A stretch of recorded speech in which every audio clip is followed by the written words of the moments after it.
Hello everyone. So बच्चों, welcome back. इस video को स्टार्ट करने से पहले मैं आपको बता देता हूँ 26 अगस्त मॉर्निंग इवनिंग शिफ्ट के सॉल्यूशंस प्लेलिस्ट में अपलोड कर दिए बेटा।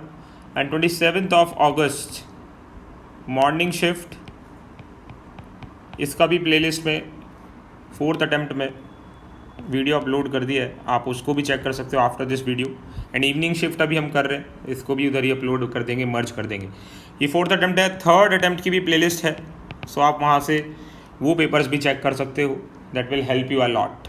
सो 27 अगस्त सेकेंड शिफ्ट, जो एग्ज़ाम थोड़ा लेट भी हो गया था, ठीक है, बट बच्चों को पूरे 3 आवर्स मिले थे। एग्ज़ाम 3:45 से 6:45 में हुआ था।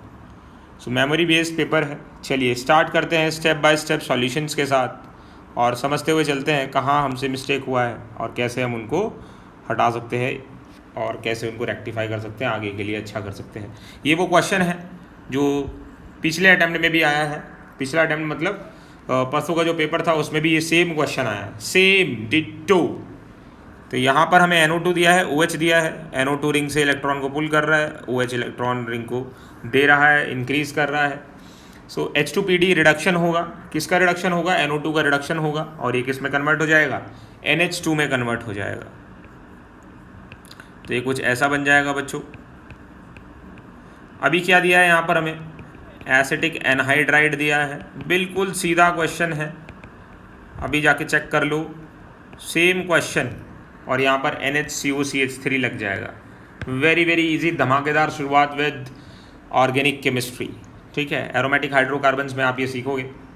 चलिए आगे चलते हैं। दूसरा पूछा था कि हमारे स्टमक के अंदर जो एसिडिटी होती है उसके लिए कौन सा स्ट्रक्चर रेस्पॉन्सिबल है। 3-4 स्ट्रक्चर पूछे थे, और या तो वहाँ पर नाम दिया था, स्ट्रक्चर पूछा था, या स्ट्रक्चर दिया था उसका नाम पूछा था, ठीक है, ऐसा कुछ रहा होगा। सो अगर आप NCERT ओपन करते हो, वहाँ पर 3 स्ट्रक्चर दिए हैं आपको। एक तो जिंटैक रेंटिडीन दिया होगा, सिमिटिडीन दिया होगा, और एक दिया होगा हिस्टामीन।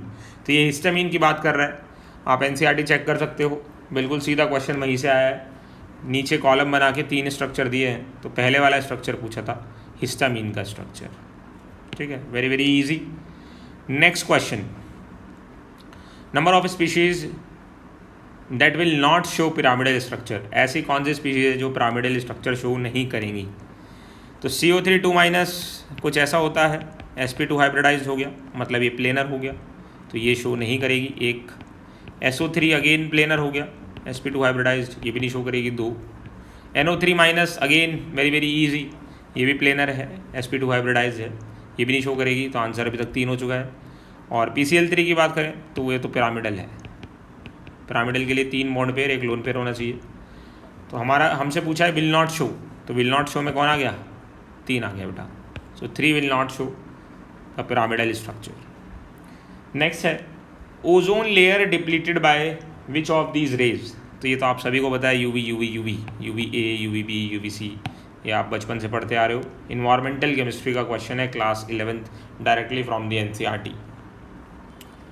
नेक्स्ट है इसके ऑप्टिकल आइसोमर कितने बनेंगे? ओ हो, सीधा ध्यान से देखो, MAB3 लिखा हुआ है, ये याद है, फेशियल एंड मेरिडोनियल बाइडेंटेड दिया है आपको।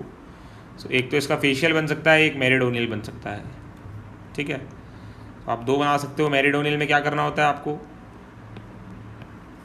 एक B का पेयर आपको ट्रांस रखना होता है और एक का सिस रखना होता है, एक ट्रांस एक सिस।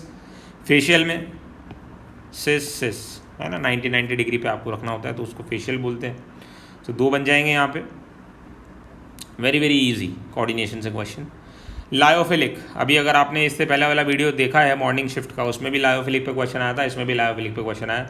ये वाला क्वेश्चन बहुत ही ईजी है, पूछा है लायोफिलिक कॉलॉइड्स कौन से होते हैं। तो ऑब्वियसली लायोफिलिक कॉलॉइड्स वो होते हैं जिनको सॉल्वेंट से बहुत ही प्यार होता है, बहुत अट्रैक्शन होता है।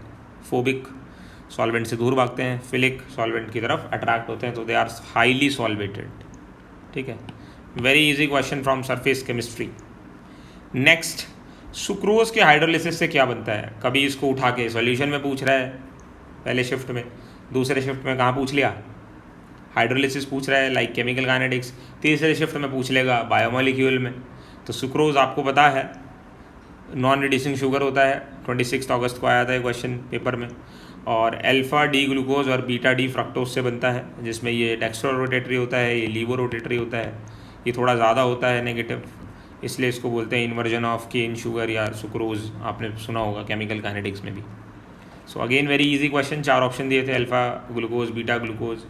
तो अगर आपको याद है अल्फ़ा डी ग्लूकोज होता है और बीटा डी फ्रक्टोज होता है, तो एक ही ऑप्शन था जिसमें बीटा डी फ्रक्टोज दिया था, वहाँ से भी आप इसको टिक कर सकते थे।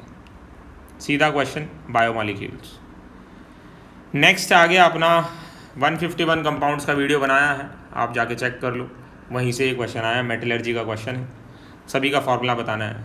तो मेलेचाइट आपको पता होगा कॉपर कार्बोनेट होता है और कॉपर हाइड्रोक्साइड होता है, आप देख भी सकते हो, ठीक है। उसके बाद क्या पूछा है इन्होंने, स्फेलेराइट, स्फेलेराइट इज जिंक ब्लेंड ZnS। फिर पूछा है सिडेराइट, तो सिडेराइट आप देख सकते हो it is FeCO3 and calamine is ZnCO3। कुछ बच्चे सोच रहे थे calamine is carnallite, so carnallite अलग है, उसमें KCl.6 वाटर आ जाता है, that is totally different. MgCl2.KCl.6H2 वो कार्नेलाइट अलग है, ये कैलेमाइन है, ठीक है, कार्बोनेट होता है इसमें। तो अगेन मेटलर्जी से बिल्कुल इजी क्वेश्चन है, एज एक्सपेक्टेड फॉर्मूला आएगा, फॉर्मूला ही आया। नेक्स्ट है KMnO4 को हीट करते हैं तो कौन सा कलर बनता है और कौन सा कंपाउंड बनता है। डिट्टो क्वेश्चन नोट से है, डायरेक्टली DNF का कंपाउंड का क्वेश्चन है। भाई KMnO4 पे क्वेश्चन आएगा ही आएगा, मैंने बोला था, या तो कॉन्ट्रैक्शन पे आता है या यहाँ से आता है। तो इसको हीट करते हैं तो K2MnO4 बनता है। ट्रिक बताया था मैंने आपको, अगर 1 माइनस है और अगर 2 माइनस है, 1 माइनस पे P पर्पल या पिंक, और 2 माइनस पे क्या बताया था, ग्रीन बताया था। ये लो, आज आप सफल हो गए अगर आप अच्छे से मेरी बातें सुनते हो तो, ठीक है। तो पोटेशियम पर मैग्नेट पोटेशियम मैग्नेट में कन्वर्ट हो जाता है। नेक्स्ट क्वेश्चन, हो P ब्लॉक का सीधा क्वेश्चन है। नोट्स अगर NCERT पढ़ते हो तो राइट साइड में एक पैराग्राफ दिया है अल्फा ब्लैक बीटा ब्लैक का।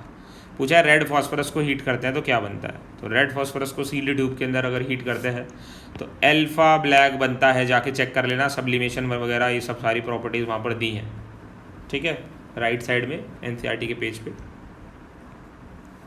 बिल्कुल सीधा क्वेश्चन NCERT। आयनिक रेडियस बताना था। तो ये सब कैसे कंपाउंड्स हैं, ये सब आइसो इलेक्ट्रॉनिक हैं, सभी के पास 18 इलेक्ट्रॉन्स हैं, चेक कर लो आप। और जब भी आपके पास आइसो इलेक्ट्रॉनिक स्पीशीज़ होती हैं तो आप सिंपली चार्ज देख के भी उनका आंसर कर सकते हो। सबसे ज़्यादा साइन किसका होगा, जिस पे सबसे ज़्यादा नेगेटिव साइन होगा, है ना, क्योंकि उसमें क्या होगा, इलेक्ट्रॉन ज़्यादा है, प्रोटॉन कम है, सो रिपल्शन होगा जिसकी वजह से साइज़ बढ़ जाएगा। फिर होगा H2 माइनस, फिर होगा Cl माइनस, फिर 1 प्लस और फिर 2 प्लस। तो ये इसका आंसर हो गया बच्चों, वेरी इजी। Cr+3 को डाइल्यूट NaOH में डालेंगे तो क्या होगा। तो ग्रुप 3 रेडिकल क्वालिटेटिव एनालिसिस का क्वेश्चन है, कई बच्चों को तो समझ ही नहीं आया, सोच रहे थे DNF का है क्वेश्चन। तो ग्रुप 3 के जो हमारे रेडिकल्स होते हैं, इनको अगर आप NaOH में डालोगे तो क्या बनाते हैं, ये CrOH थ्राइस बनाते हैं। फर्दर OH में डालते हो तो CrOH4 माइनस बना लेते हैं। तो कुछ बच्चे बोल रहे हैं ये ऑप्शन था, कुछ बच्चे बोल रहे हैं ये ऑप्शन था, जो भी था वही आंसर था। ऐसे ही एल्यूमिनियम के साथ भी आप देख सकते हो, सीधा सीधा क्वेश्चन क्वालिटेटिव एनालिसिस से, ठीक है। नेक्स्ट है कि भाई अगर प्रिंसिपल क्वांटम नंबर 6 है, मतलब n की वैल्यू 6 है, तो स्पेक्ट्रल लाइंस कितनी आएंगी। तो स्पेक्ट्रल लाइंस कितनी आएंगी बता सकते हो, 6 × 6 - 1/2, सो 6 × 5/2, 15 आएंगी। कुछ बच्चे बोल रहे थे कि यहाँ पर प्रिंसिपल क्वांटम नंबर 6 नहीं दिया था सर, 6th एक्साइटेड स्टेट बोला था। हाँ, तो उसमें कौन सा कोई बड़ी बात हो गई, 6th एक्साइटेड स्टेट मतलब N7 हो गया, और अब हो जाएगा आंसर कुछ ऐसा, 7 × 6/2 3। अब 21 स्पेक्ट्रल लाइंस देखने को मिल जाएंगी। तो जैसा भी क्वेश्चन था वैसा ही आप आंसर कर सकते हो। Very very easy question from atomic structure, mole concept, atomic structure, biomolecules, environmental chemistry, polymer, इन सब से क्वेश्चन आ रहा है। सरफेस केमिस्ट्री आप ज़रा आगे वाले बच्चे जो हैं हमारे, जिनका भी पेपर बचा है, वो थोड़ा इन पे ज़्यादा फोकस रख सकते हैं। Copper is not present in test, तो कुछ बच्चों को नहीं आता होगा ये, तो आप इसको एलिमिनेशन मेथड से करोगे तो बहुत इजी हो जाएगा। देखिए बेनेडिक्ट टेस्ट आपने पढ़ा होगा, टॉलेंस फेलिंग्स के साथ, इसमें Cu2O बनता है ब्रिक रेड कलर का, तो इसमें तो कॉपर है, ठीक है। बारफोर्ड टेस्ट अगेन उसमें कॉपर होता है। बायूरेट टेस्ट की बात करें अगर हम, है ना, तो पेप्टाइड बॉन्ड को इसको डिटेक्ट करने के लिए हम यूज़ करते हैं, उसके अंदर भी कॉपर होता है। एंड सेलिबेनॉफ टेस्ट, इसको कहाँ यूज़ करते हैं, कीटोसिस और एल्डोसिस के बीच में डिफ्रेंशिएट करने के लिए यूज़ करते हैं, और इसमें रिसोर्सिनॉल होता है और HCl होता है। तो यहाँ कहीं कॉपर देखने को नहीं मिलता है बच्चों, तो इसका आंसर हो जाएगा बी ऑप्शन, सेलिबेनॉफ टेस्ट। टेस्ट अगर आपने किए हैं, मैं तो आपको रिकमेंड करूँगा क्लास 11 से ही एक टेस्ट करते रहो आप हर वीक, और बस ऐसे करोगे, एक टेस्ट करते रहो क्लास 12 से 11 से, तो बर्डन नहीं रहेगा और बहुत आसानी से आपको टेस्ट याद भी हो जाएगी, ठीक है। तो जैसे जैसे जो चैप्टर होता जाए उसके टेस्ट उड़ाते जाओ, ठीक है, टेस्ट रिवाइज करते रहना। Which will not give propanoic acid, तो इसके ऑप्शंस अवेलेबल नहीं है, बट मैं थोड़ा बहुत आपको आइडिया दे सकता हूँ। कुछ बच्चे बोल रहे थे कुछ एक ऑप्शन ऐसा भी था, तो कौन प्रोपेनोइक एसिड नहीं देगा। देखिए ये ग्रिग्नार्ड बनेगा, ज़्यादा बात तो कर नहीं सकते क्योंकि सारा क्वेश्चन अवेलेबल नहीं है, बट इससे आपको ज़रूर नहीं मिलेगा।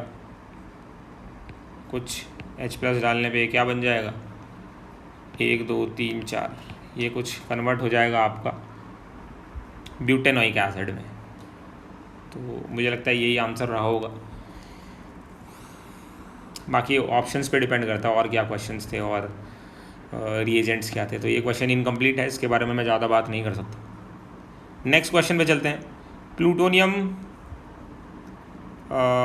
इज स्टेबलाइज्ड बाय, तो प्लूटोनियम को हम कैसे स्टेबलाइज करते हैं when it is used as a nuclear fuel.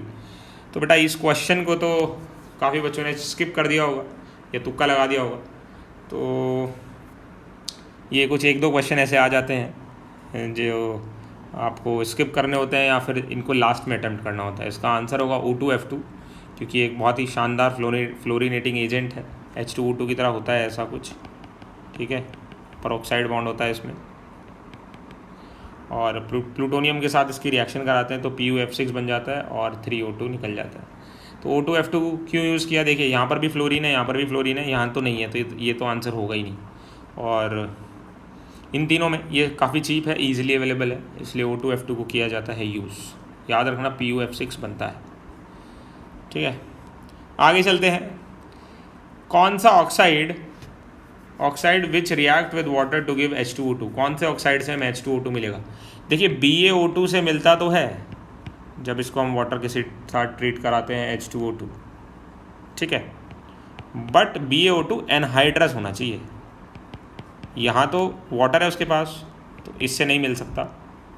MnO2 से तो मतलब ही नहीं है, अगेन PbO2 से कोई मतलब नहीं है, आप देख सकते हो। बचा कौन, PbO2 तो एम्फोटेरिक है, Na2O2 बचा। अगर S ब्लॉक पढ़ा है आपने तो आपको पता होगा, ये परऑक्साइड बॉन्ड है इसके अंदर, और इसके अंदर वाटर डालते हैं तो H2O2 बनता है और NaOH बनता है।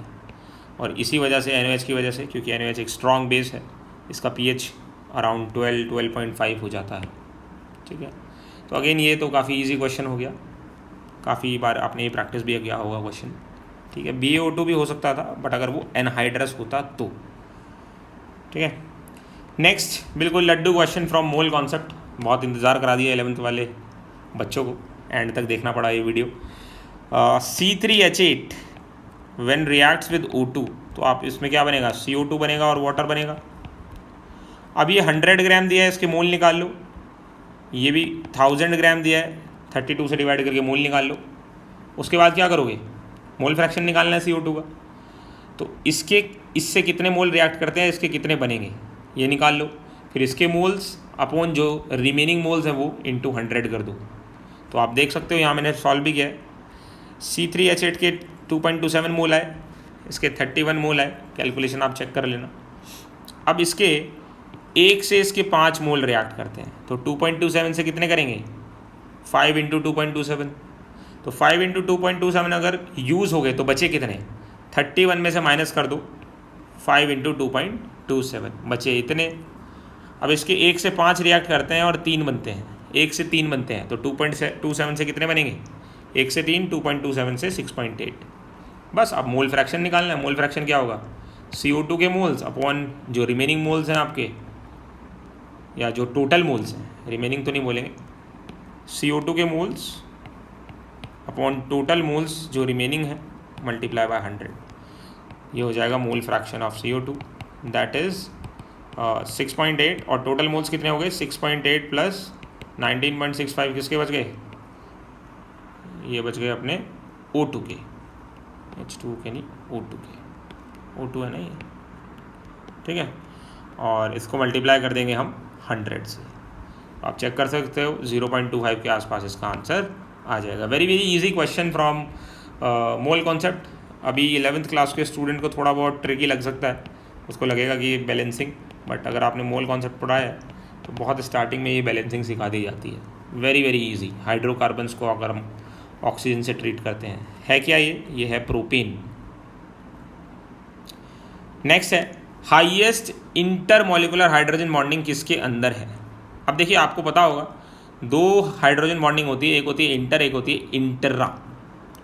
तो यहाँ तो आपको जो बॉन्डिंग देखने को मिलेगी वो विद इन द मॉलिक्यूल मिलेगी, बोले तो इंट्रा देखने को मिलेगी।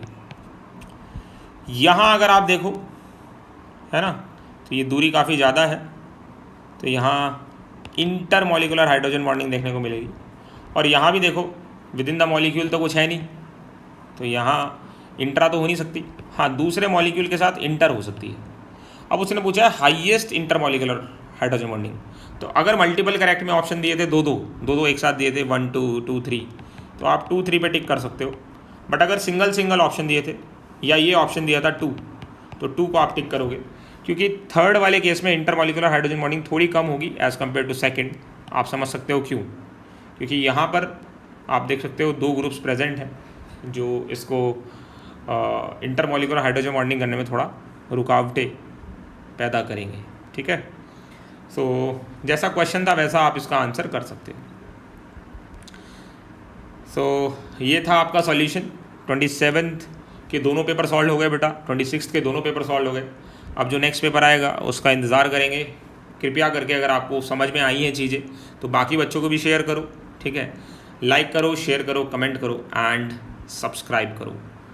Don't stop until you feel proud. तो हर दिन अगर आपको अच्छा लग रहा है, यू आर फीलिंग प्राउड, आज तो बहुत अच्छे से पढ़ाई हुई है, then you are very close to your selection. God bless you all. पढ़ाई करते रहें, फिर मिलते हैं बच्चों।